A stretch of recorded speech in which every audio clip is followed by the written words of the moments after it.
Χαίρετε κυρίες και κύριοι, είστε συντονισμένοι στο Κόκκινο στους 105 και 5. Είμαι ο Αλέξης Βάκης και θα είμαστε μαζί για το υπόλοιπο αυτής της ώρας, αφού παρακολουθήσαμε την ενημέρωση από την αίθουσα ανακοινώσεων του Υπουργείου Υγείας και το νέο αρνητικό ρεκόρ που σπάσαμε σήμερα με τον υψηλότερο αριθμό ημερησίων κρουσμάτων από την αρχή της επιδημίας στην Ελλάδα.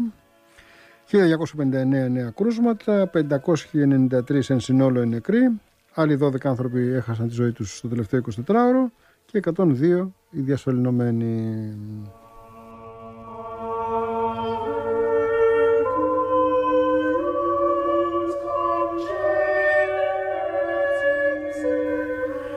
Ο Γιώργος Μπαλούμης είναι στον ήχο, ο Ανδρέας Σιδεράκης είναι επί της επικοινωνίας, υποδέχεται τις κλήσεις που έρχονται στο 213-21-77-77 και νομίζω ότι θα είναι και απίκο, γιατί θα κληρώσουμε και ένα ενδιαφέρον βιβλίο μέχρι τις 7 που θα είμαστε στον αέρα, οπότε θα βοηθήσει σε αυτήν την κατάσταση ο Ανδρέας.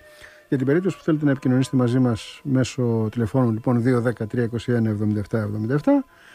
Αν θέλετε να στείλετε SMS, μια μέθοδος που στοιχίζει 31 λεπτά του ευρώ ανά μήνυμα, συν κάτι επιπρόσθετο ως κλάσμα ανάλογα με τον πάροχο κινητής τηλεφωνίας που έχετε, γράφετε 1055, αφήνετε ένα κενό, συμπληρώνετε με ό,τι θέλετε το μήνυμά σας και αποστολή στο 54045.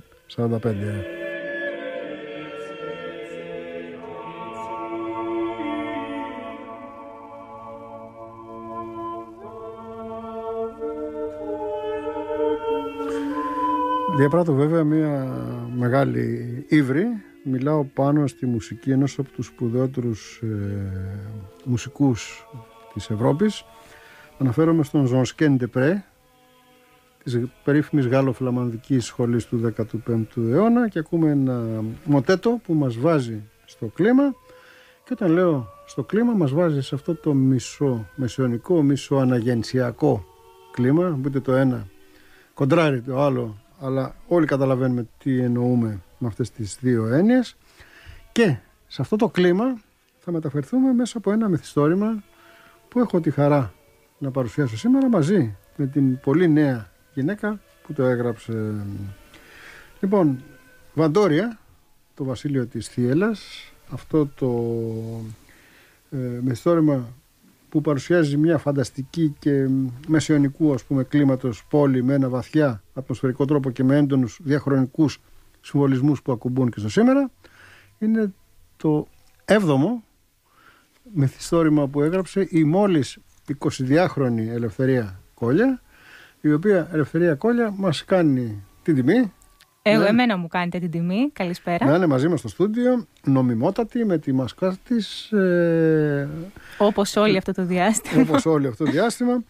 Λοιπόν, τα ακούσαμε τα νέα, δεν θα μείνουμε σε αυτά, θα προσέχουμε όλοι, θα ξέρουμε όλοι τι πρέπει να κάνουμε. Είναι μια δυσάρεστη κατάσταση, αλλά προσπαθήσουμε να έχουμε αισιοδοξία. Λοιπόν, η Ελευθερία Κόλια γεννήθηκε πριν από 22 χρόνια στην Αθήνα, αποφοίτησε από το Ράλιο Γενικό Λύκειο Θηλαίων στον Πειραιά και πέρασε δεύτερη μάλιστα στο τμήμα θεατρικών σπουδών της Φιλοσοφικής Αθηνών, όπου και σπουδάζει. Μάλιστα.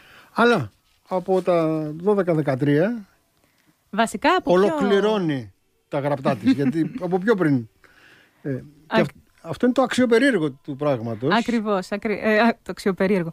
Το αξιοπερίεργο, γιατί δεν βλέπω κάθε μέρα μια κοπέλα στην ηλικία σου με 7 μυθιστορήματα στο ενεργητικό της. Λοιπόν, 2 είναι από αυτά που κυκλοφορούν και η Βαντόρια είναι το δεύτερο που κυκλοφορεί. Η Βαντόρια είναι το δεύτερο που κυκλοφορεί, μάλιστα, από τις εκδόσεις εντός.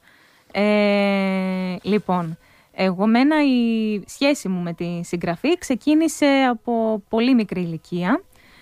Ήμουνα περίπου 8 χρονών όταν συνειδητοποίησα ότι όποτε ακούω μουσική μου έρχονται στο μυαλό μου έντονες εικόνες φανταστικού περιεχομένου, και τις οποίες ήθελα κάπως να τις περνάω στο χαρτί, τέλος πάντων με κάποιο τρόπο να τις έχω ώστε να μην τις ξεχνάω, να τις θυμάμαι, να τις επικοινωνώ επίσης. Και ξεκίνησα λοιπόν να γράφω μικρά ποίηματάκια, μικρές ιστοριούλες της 1 σελίδας ή των 3 σελίδων, και αυτό μετά έγινε σχεδόν εθιστικό, θα έλεγα, και συνεχίζει μέχρι σήμερα. Πολλοί κόσμος έχει ξεκινήσει νεαρός να γράφει ποίηματα, να γράφει διηγηματάκια κλπ. και από κάποιο σημείο και μετά τα παρατάει. Εσύ δείχνεις όχι μόνο να μην τα παρατάς, αλλά να αυξάνεις και την παραγωγή σου, να προγραμματίζεις καινούργιες εκδόσεις. Δηλαδή είναι πραγματικά αξιοθαύμαστο αυτό. Ευχαριστώ πάρα πολύ. Λοιπόν, είναι καλογραμμένο το βιβλίο σου, το διάβασα λίγο διαγώνια, αλλά το διάβασα. Προσπαθώ πάντα να τους έχω, τα βιβλία μου γενικά τα προσέχω. Θέλω να τους δίνω και στη δομή τους και στον τρόπο γραφής και κυρίως στην ανάπτυξη των χαρακτήρων. Θέλω να δίνω την κατάλληλη προσοχή. Μάλιστα. Έτσι πρέπει να κάνει ο σωστός συγγραφέας. Να πούμε εδώ και να ευχαριστήσουμε τον εκδότη σου, τον φίλο μου, το Θέμη του Φασούλα, από τις εκδόσεις Εντός, που είχε την ευγένεια να προσφέρει 3 αντίτυπα από το μυθιστόρημά σου Βαντόρια, το Βασίλειο της Θίελλας, για 3 ακροατές που θα τα κερδίσουν αν μπουν στη διαδικασία της κλήρωσης. Και για να μπουν στη διαδικασία της κλήρωσης θα πρέπει είτε να ενοχλήσουν τον Ανδρέα Σιδεράκη στο 2-10-321-77-77. Ενοχλήστε τον. Ή ενοχλήστε εμάς εδώ στο στούντιο με το SMS που είπαμε πιο πριν. Λοιπόν, Βαντόρια. Ένα μεσαιωνικό φανταστικό βασίλειο. Ναι. Ο κεντρικός θεματικός άξονας σε αυτό το βιβλίο ποιος είναι? Λοιπόν, η Βαντόρια, καταρχήν έτσι για να πω μια σύντομη περίληψη, είναι ένα φανταστικό μεσαιωνικό βασίλειο και ενώ είναι Μάιος, χτυπάει μια έτσι δύσκολη χιονοθύελλα, είναι ένας ασυνήθιστα παγωμένος Μάης και πλανάται ένα μεγάλο μυστήριο πάνω από τη Βαντόρια, καθώς η φήμη ενός φρικτού τέρατος τρομοκρατεί τους πάντες, γιατί αυτό εξαφανίζει όσους γενναίους, κυνηγούς και άλλους αναλαμβάνουν την εξολόθρευσή του. Ανάμεσά τους θύμα είναι και ο Λευκός Υπότης, ένας μεγάλος ήρωας, που τον θεωρούν προστάτη γενικά στη Βαντόρια, και αυτό αποθαρρύνει το ηθικό του λαού. Ενώ όσο συμβαίνουν λοιπόν αυτά στην επιφάνεια, υπογείως ο νεαρός βασιλιάς της Βαντόρια, γόνος μιας νεκρής μάγισσας και άνθρωπος γεμάτος μυστικά, ετοιμάζει μια ζωφερή εκδίκηση κατά των υπηκών του για παλιές τους αμαρτίες. Σε αυτό λοιπόν το πολύ δύσκολο, σε αυτή την πολύ δύσκολη κατάσταση που περνάνε όλο το βασίλειο, μαζεύονται μια ομάδα ατόμων, οι οποίοι είναι πολύ διαφορετικοί και θα λέγαμε είναι αυτό που είναι ήρωες που δεν τους περιμένεις να γίνουν ήρωες, είναι άνθρωποι καθημερινοί, και αυτοί μαζεύονται, κάνουν μια μικρή ομάδα και θα αποτελέσουν το τελευταίο οχυρό του βασιλείου και θα το σώσουν από το πεπρωμένο του κατά κάποιο τρόπο, ή θα προσπαθήσουν.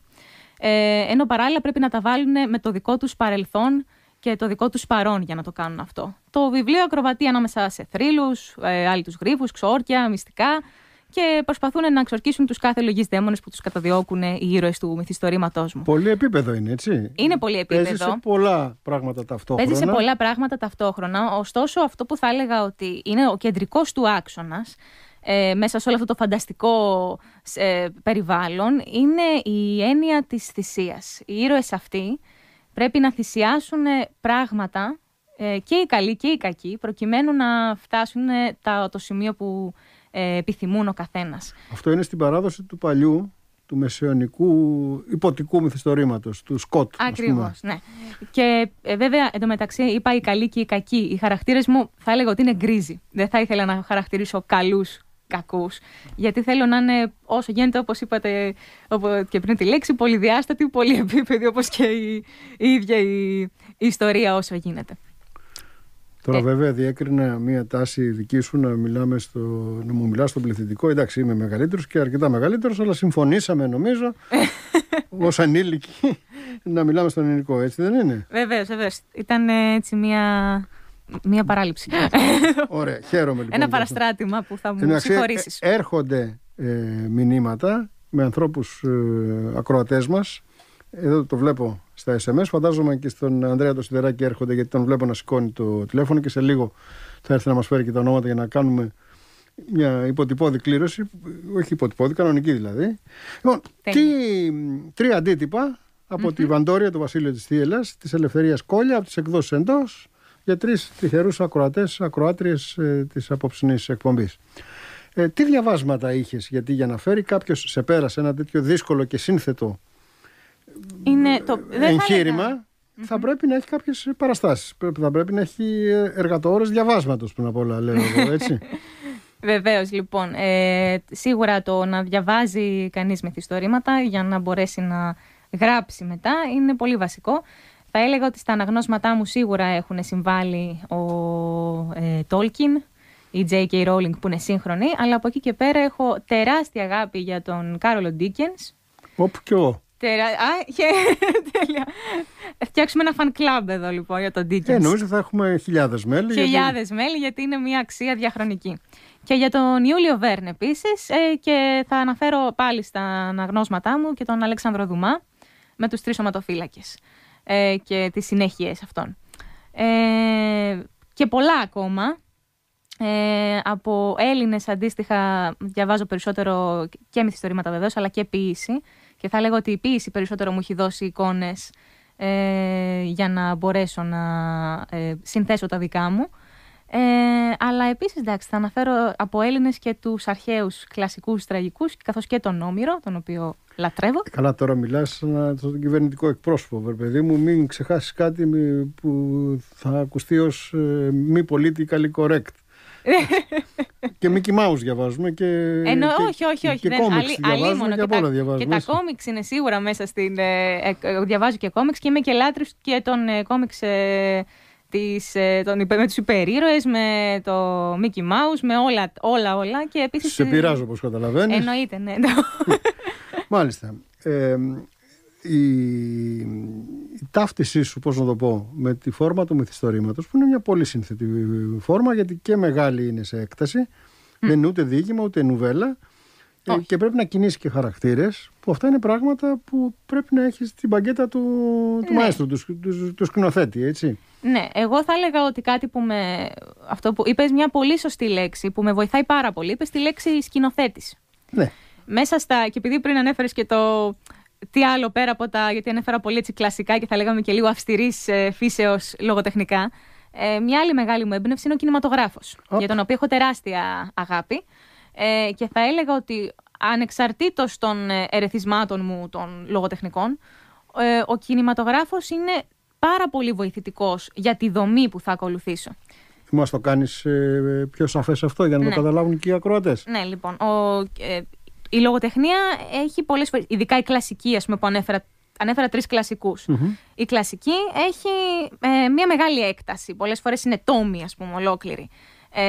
Η σύγχρονη είναι πιο μικρή, αλλά και πάλι το πώς θα προχωρήσει είναι ανάλογα στο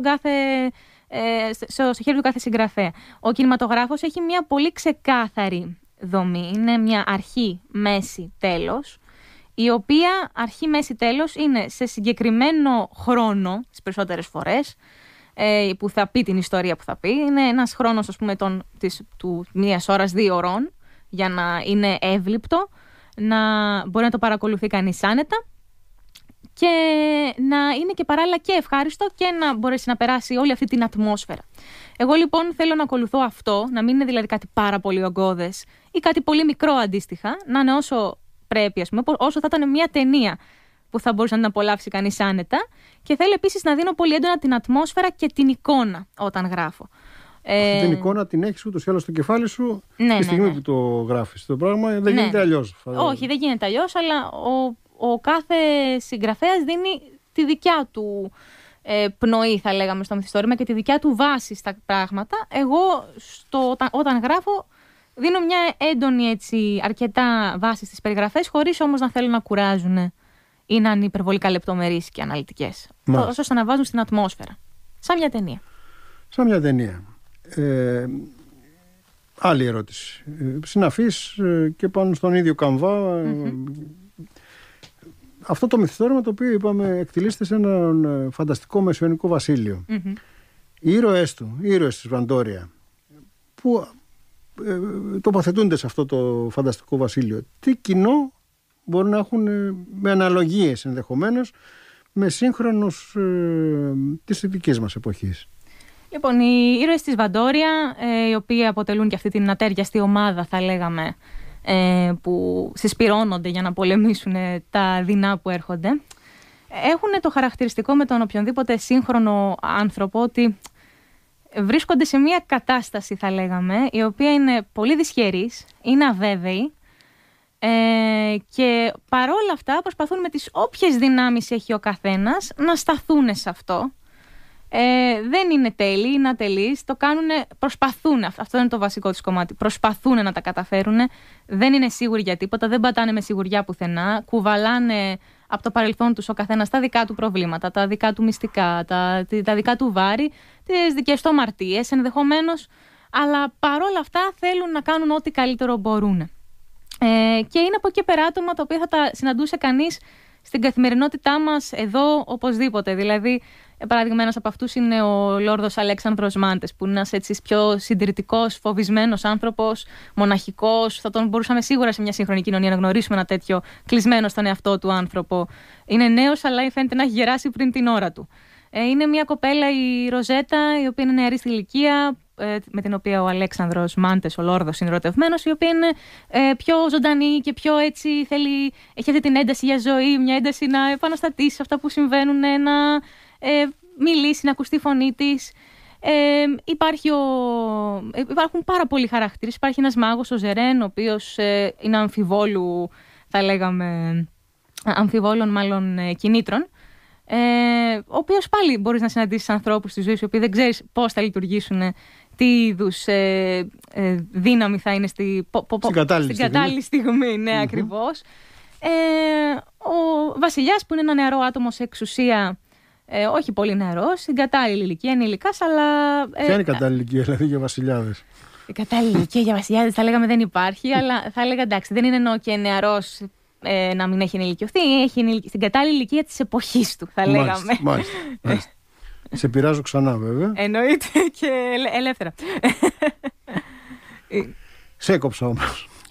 Όχι. Έλεγα ότι. Ότι κινείς τους χαρακτήρες σου, οι οποίοι είναι πραγματικοί χαρακτήρες. Ακριβώς. Θέλω να είναι τρισδιάστατοι, θέλω να είναι άτομα που θα γνώριζε κανείς στην καθημερινότητά του, αλλά παράλληλα να έχουν αυτό το κάτι παραπάνω. Αυτό που θέλω βασικά να δίνω είναι ότι άτομα που θα μπορούσε να τα γνωρίσει στην καθημερινότητά σου, τα οποία μπορεί να σε εντρίγκαραν, κάποια περισσότερο, κάποια λιγότερο, μπορούν τελικά να αποδείξουν κάτι πολύ παραπάνω από αυτό το οποίο δείχνουν σε πρώτη φάση. Είτε θετικό, είτε αρνητικό, ανάλογος.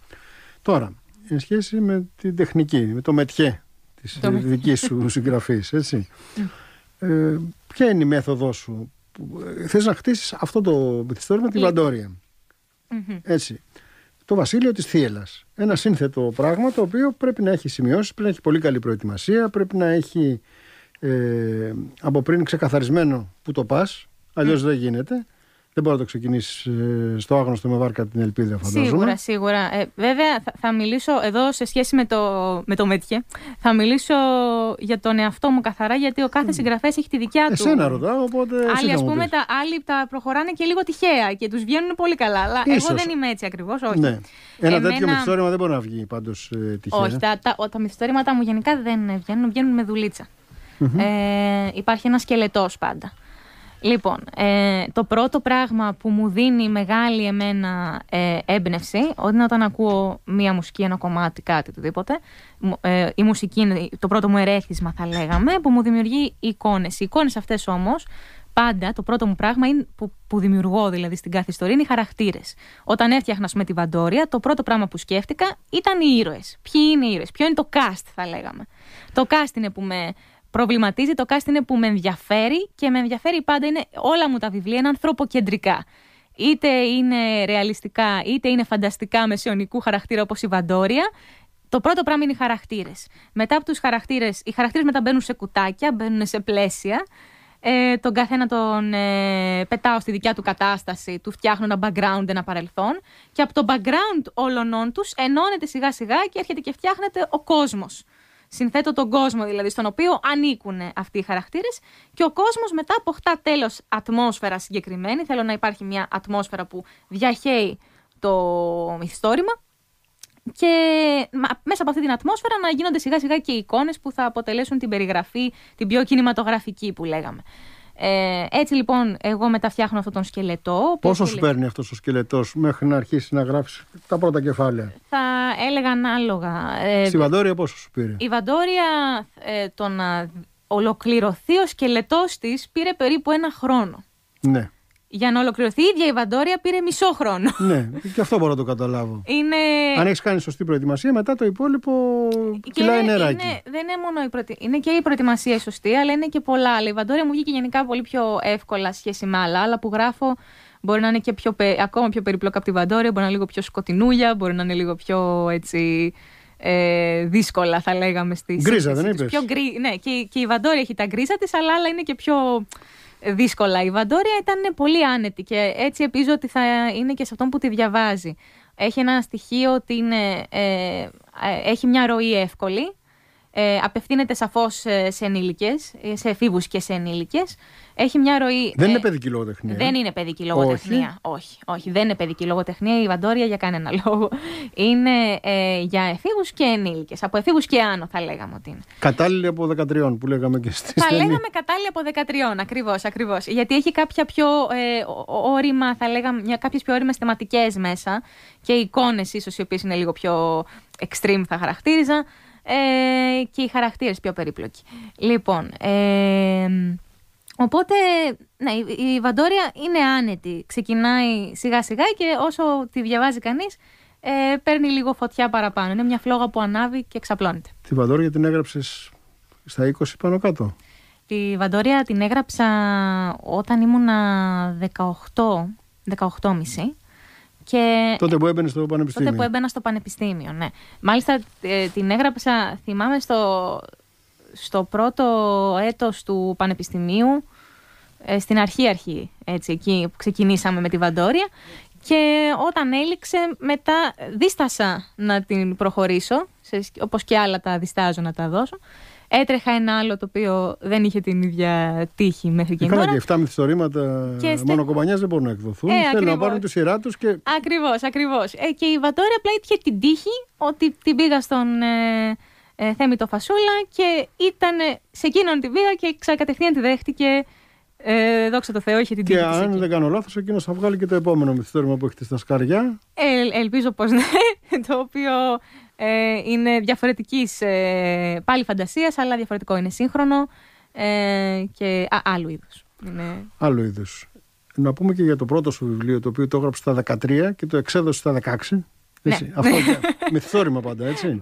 Αυτό ήταν ωστόσο και για παιδιά, θα λέγαμε. Ωστόσο, λογικό, δεν θα το χαρακτηρίζαμε παιδικό, όχι και ενήλικο, ωστόσο. Λεγόταν Το Κλασικό Παραμύθι, ήταν από τις εκδόσεις Παρισία, το οποίο ήταν η πύλη με την οποία βγήκα για πρώτη φορά στα ελληνικά γράμματα, θα έλεγε κανείς. Ακούγεται βαρύγδουπο, αλλά βλέποντας και ακούγοντας να μιλάς, δεν μπορεί να ισχύει αυτή η φράση το βαρύγδουπο. Τη λες δηλαδή πολύ φυσιολογικά και το εννοώ. Πρώτη τελευταία ερώτηση. Τι θες να μείνει περισσότερο στους αναγνώστες που ενδεχομένως θα πέσει στα χέρια τους ένα δικό σου γραπτό, ένα δικό σου μυθιστόρημα? Λοιπόν, οτιδήποτε και αν πέσει στα χέρια των αναγνωστών μου, των εκάστοτε, θέλω να μείνουν οι χαρακτήρες. Αυτό που θέλω να μείνουν. Να το θυμούνται. Πώς θυμόμαστε κάποιες ταινίες και λες η τάδε μεγάλη ηθοποιός που έπαιζε τον τάδε ρόλο στην τάδε ταινία. Ναι, έτσι να θυμάμαι. Σε αντίστοιχη βερσιόν. Και μέσα στο μυθιστόρημα. Αν παίρναν και ένα Όσκαρ και οι χαρακτήρες μου, θα ήμουν πολύ ευχαριστημένη, αλλά πού. Λοιπόν, μελλοντικοί στόχοι τους ξέρουμε. Να γράφεις. Μελλοντικοί στόχοι είναι να συνεχίσω να ασχολούμαι με τη λογοτεχνία, ωστόσο φιλοδοξώ να ασχοληθώ με το σενάριο. Να το εξελίξω δηλαδή ένα σταδιάκι παραπέρα, γιατί όπως είπα με τον κινηματογράφο υπάρχει μια δυναμία και σπουδάζω και θεατρικών σπουδών. Θέλω να μην προδώσει και το... Να μην προδώσω και τη σχολείο, Λοιπόν, να σε διακόψω εκ των πραγμάτων, να ανακοινώσουμε τα ονόματα των 3 ακροατών που κερδίζουν το αντίτυπο. Κάναμε μια ολόκληρη ταρζανιά τώρα για να μπορέσουμε να κάνουμε και κλήρωση με ανοιχτά τα μικρόφωνα. Κώστας Πετράκης, Νέστορας Τσίβρας και Κατερίνα Τζέλα. Ξαναλέω, Κώστας Πετράκης, Νέστορας Τσίβρας και Κατερίνα Τζέλα. Έρχονται όποτε θέλουν από εδώ, από το Κόκκινο, Δελιγιώργη 5559 στην πλατεία Καραϊσκάκη στο Μεταξουργείο. Και παραλαμβάνουν το βιβλίο που κερνάει η ελευθερία και εκδόσεις εντός του Θέμη Φασούλα. Το βιβλίο Βαντόρια, το Βασίλειο της Θίελας. Έτσι. Λοιπόν, ελευθερία μου, χάρηκα πάρα πολύ. Εγώ χάρηκα πάρα πολύ. Ευχαριστώ πάρα πολύ, Αλέξη. Μας περικόψαν λίγο τη συζήτηση τα νέα που ακούσαμε που αφορούν στην πανδημία, αλλά δεν γίνεται. Είναι πάρα πολύ σημαντικά νέα και θα απαιτούν και εκείνα την προσοχή τους, εννοείται. Λοιπόν, οι ακροατές μας θα μείνουν συντονισμένοι, γιατί έπεται το βραδινό μαγαζίνο με τη Μελίνα Βελιμέζη. Ευχαριστούμε και τον Γιώργο Μπαλούμη και τον Ανδρέα Σιδεράκη και θα κλείσουμε με όσο προλάβουμε από την πιο διάσημη ίσως μπαλάντα που γράφτηκε στα πλαίσια του ένδοξου ροκ του 70. Οι Moody Blues θα μας τραγουδήσουν Nights in What Satin από την Ελευθερία Κόλια και εμένα τον Αλέξη Βάκη. Γεια σας και χαρά σας.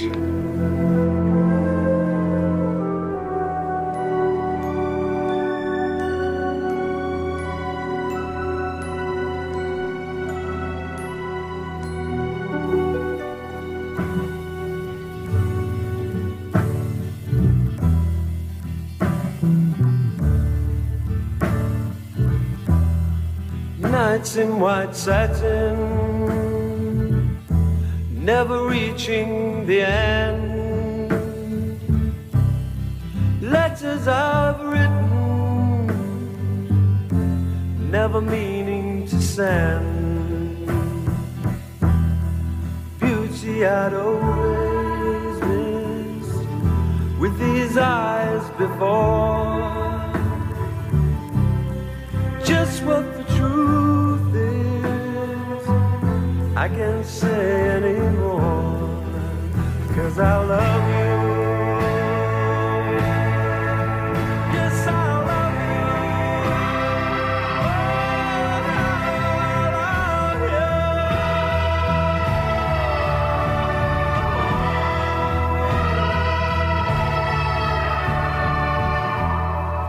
Gazing at people, some hand in hand, just what I'm going through, they can understand. Some try to tell me thoughts they cannot defend, just what you want to be.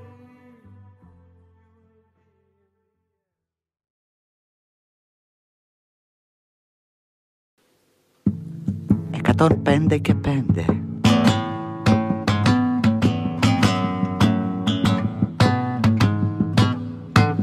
Στο κόκκι.